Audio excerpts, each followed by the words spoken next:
इसी जंगल में मैं एक छोटी सी झोपड़ी बना लेती हूँ ताकि मैं नगर बस्ती से भीख दो जब मांग के आया करूँगी तो अपनी झोपड़ी में आराम कर लिया करूँगी। हगला करी जे हबीनी के मैया के झोपड़ी के बा नहीं पई के पाहीना काट ले पई के झोपड़ी में हजारे नारे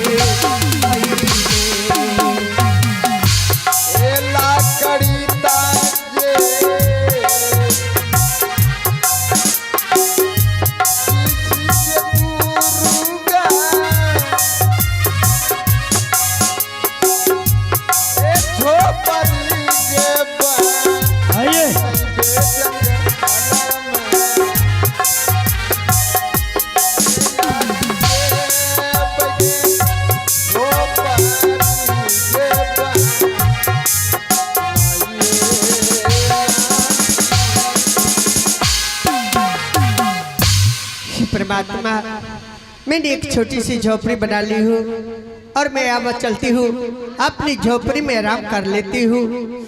फिर मैं नगर बस्ती जाऊंगी माँ बहन के आगे अपनी आंचल को फैलाकर कुछ खाने पीने के लिए कुछ मांग कर ले आऊंगी। अब चलिए भेलिए के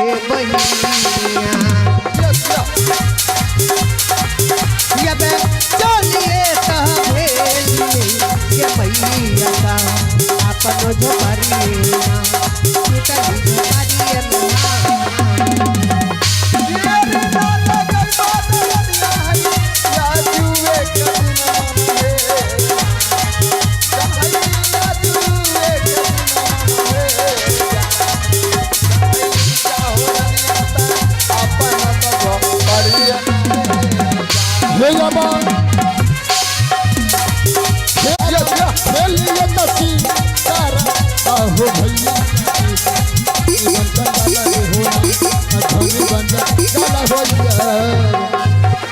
ये क्या इस जंगल में आंधी और तूफान, मैं कहाँ जाऊं भागकर?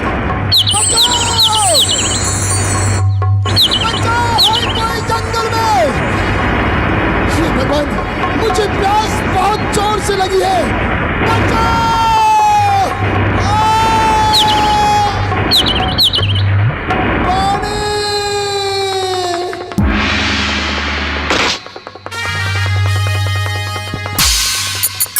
परमात्मा ये कैसी आवाज सुन रही हो? आज बरसों से इस जंगल में मैं रहा करती हूँ परंतु किसी भी दिन किसी भी मानव का आवाज नहीं आई थी। आज अचानक इस जंगल में पानी पानी कह के चिल्ला रहा है। कौन सी ऐसी व्यक्ति है? मैं चलकर देखती हूँ।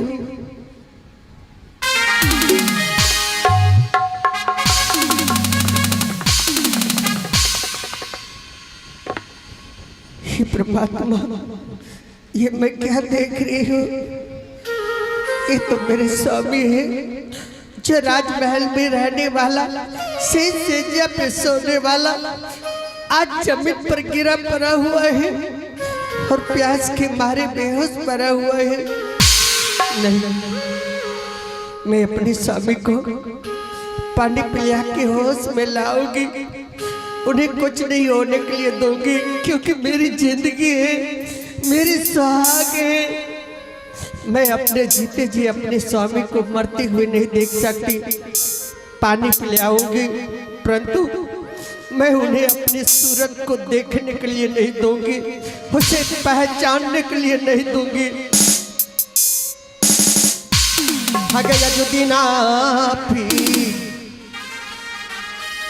हलई पई के मैया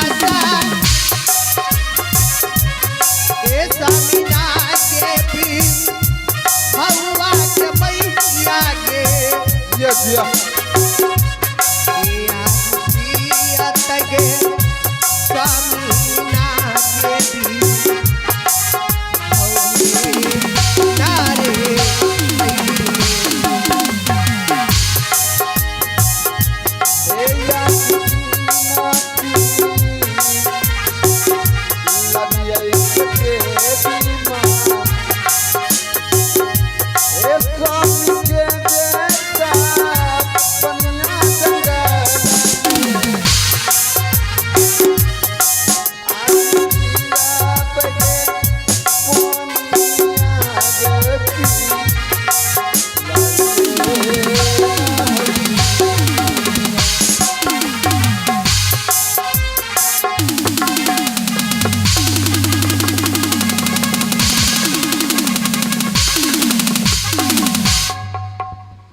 अरे ये तो मैं जंगल में बेहोश हो गया था,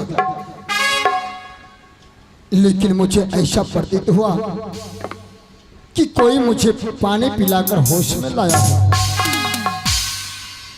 इस जंगलों में तो सिर्फ जानवरों की चीख सुनाई देती है,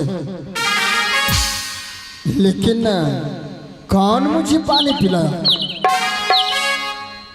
कौन है इस जंगल में जो मुझे पानी पिलाकर होश में लाई हो? कौन हो? बाहर निकलो, मैं तुम्हें देखना चाहता हूं, दर्शन करना चाहता। हे परदेसी जी, मैं ही आपको पानी पिला के होश में लाई हूँ। अगर मुझसे कोई गलती हो गई है तो मुझे क्षमा कीजिए। नहीं बेचारी, तुमसे कोई गलती, कोई भूल नहीं हुआ है। तूने तो मुझे पानी पिलाकर मुझ पर बहुत बड़ा उपकार किया, ये एहसान मैं जिंदगी भर नहीं भूलूंगा। लेकिन बेचारी, तुम रहती कहाँ हो? हे परदेसी जी, मैं इसी जंगल में रहा करती हूँ। मेरी इस जंगल में एक छोटी सी झोपड़ी है और मैं नगर बस्ती से भीख दुख मांगकर अपना जीवन को किसी भी प्रकार से व्यतीत करती हूँ। मैं एक भिखारन हूँ। भिखारन? कोई बात नहीं, दुख सुख तो जीवन की साथी है। ज्यादा दुख में मनुष्य को घबराना भी नहीं चाहिए। बेचारी, इतना एहसान तो किया मुझ पर, एक उपकार और कर दो मुझ पर। कैसी उपकार?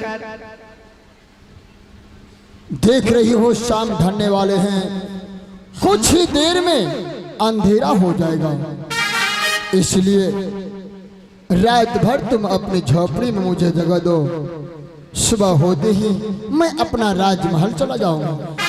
नहीं परदेसी जी, मैं एक नारी जाती हूँ। आप मुझे इस प्रकार से बातें मत कीजिए। क्यों? अगर मुझे कोई देख लिया कि एक भिखारन एक पुरुष के साथ बातें करती है तो लोग मुझे भीख भी देना मना कर देगी। इसलिए परदेसी जी, मैं आपके आगे हाथ जोड़ती हूँ। अब आप होश में आ गए हैं, चलिए मैं आपको रास्ता बता देती हूँ। अगर आप भटक गए हैं तो एक रास्ता शहर की ओर जाती है और दूसरी रास्ता दूसरी जंगल की ओर जाती है। बेचारी, ये तुम क्या कह रही हो? इस वक्त अगर मैं इस जगह से रास्ता छोड़ा, ये जगह छोड़ा, तो बस अंधेरा हो जाएगा, कोई जानवर मुझे नोच नोच के खा जाएगा। बता, तुम्हें बचाने से क्या फायदा मिलेगी? भले मर जाने देती इस जंगल में, वही ठीक होता मेरे लिए। हे परदेसी जी, अगर आप रहना ही चाहते हैं तो मुझे वचन देना होगा कि सुबह होते आपको किसी ना देख ना पाए, आप अपने राज को प्रस्थान कर जाएंगे। अवश्य बेचारी, अवश्य ऐसा ही करूंगा। ठीक है परदेसी जी, आप जिद करते हैं तो चलिए मेरे झोपड़ी में आप विश्राम कर लीजिएगा। परंतु सुबह होते आपको किसी ना देख ना पाए, आप अपना राज को चले जाइएगा। ठीक है, चलो।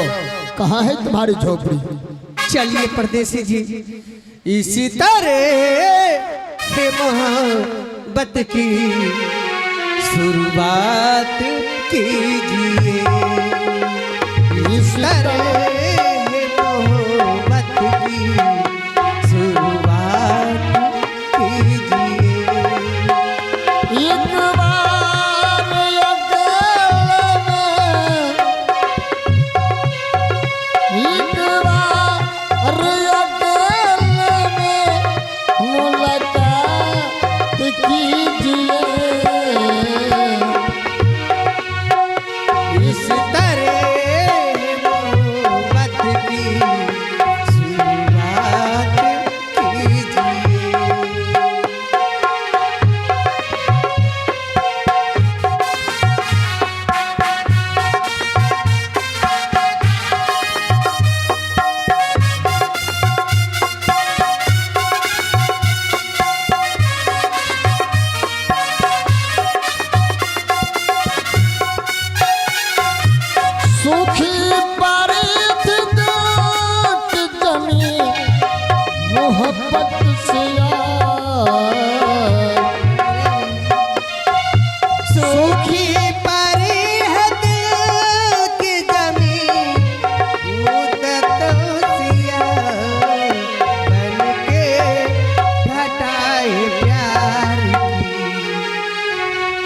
बन के घटाए प्यार की हर बात कीजिए। इस तरह मोहब्बत